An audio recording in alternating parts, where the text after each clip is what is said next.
Our body is designed to protect us when danger appears. Mama, imagine that a tiger suddenly starts chasing you. Your heart will pound, your muscle will tight, and you will move faster than you thought you could, right? That is your body doing exactly what it was built to do, to protect you. But now, imagine that there is no tiger, and yet every single day your body feels like there is one. Perhaps because of a bill, or a job that drains you, or you are worrying about whether your doctor will really listen to you, or maybe you aren't sleeping enough, or you are carrying everything alone. Mama, know that when those things don't stop, your body doesn't stop reacting either. And during pregnancy, that has a real physical effect on you and your baby. Today, I am going to explain to you exactly what that looks like inside your body. Before we go any further, if you believe that stress affects your health during pregnancy, drop in the comment section below that stress matters. I read every comment and it helps me know that this information is reaching the people who need it the most. Let's look at the wearing down effect. In 1992, a researcher named Dr. Arline Geronimus had an idea that changed how scientists think about Black women's health. She noticed that something didn't make sense on the paper. Black women with college degrees, Black women with good jobs, Black women with good health insurance were still having high-risk pregnancies than white women living in poverty. How could that be possible? Her answer was this: our bodies wears down over time from constant stress, and she called it weathering. She believed that a kind of toxic stress triggered the premature deterioration of the bodies of Black women, also consequences of repeated exposure to a climate of discrimination, to a climate of insult. For example, let's visualize a house during winter through every storm, every year, year after year. From the outside, it will look okay, but inside, the walls are slowly damaging. This is exactly how our bodies goes through when we are constantly stressed.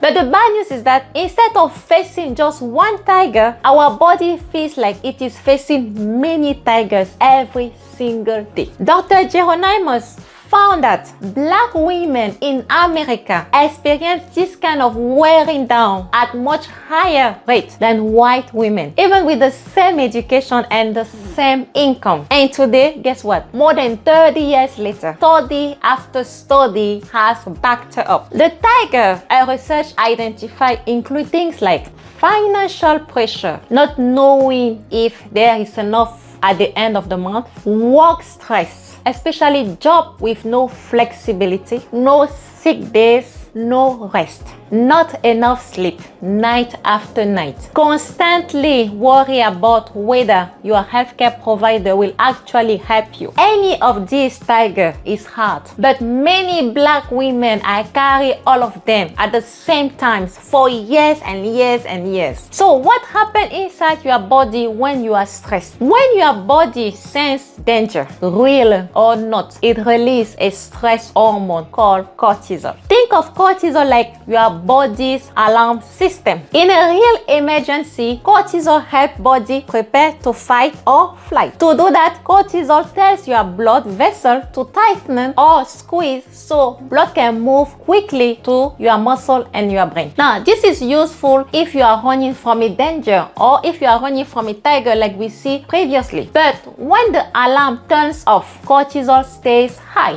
day after day. And guess what? High cortisol causes damage. Your blood pressure goes up, your body develops inflammation, your blood sugar becomes harder to control. Over time, that damage builds into bigger problems such as high blood pressure, type 2 diabetes or gestational diabetes, and during pregnancy or other serious complications that can affect you, mama, and your baby. You may ask yourself why this hits harder during pregnancy. Mama, know that during pregnancy, your body already increased in blood volumes by about 50%. So if your blood vessels are already tight from chronic stress, the pressure will increase even more. That is one reason preeclampsia risk rises. Moreover, when cortisol stays high for a long time, your immune system can overreact. Instead of responding only when needed, it starts creating low level of inflammation over and over. And this constant inflammation can damage blood vessels. It can damage the placenta. The inflammation can damage the lining of your arteries. Furthermore, when cortisol rises, the body knows that something stressful is happening. Thus, your body thinks that you may need extra energy. So, guess what will happen? Cortisol will tell your liver to release more sugar into your bloodstream. So, this gives you quick energy to deal with the situation. But if cortisol stays high every day, your body keeps releasing extra sugar even when you don't need it. Over time, your cell will start ignoring insulin. Insulin is the hormone that helps move sugar from the blood into your cells. When cells stop responding well to insulin, sugar stays in the bloodstream longer than normal. And this is called insulin resistance. When you are pregnant, pregnancy hormones can interfere with your body's ability to respond to insulin, thus making your body resistant to insulin. Now, if your cortisol already increased your insulin resistance, Mama, you agree with me that pregnancy can push your body further toward gestational diabetes. So as you can see, because of chronic stress, Black women face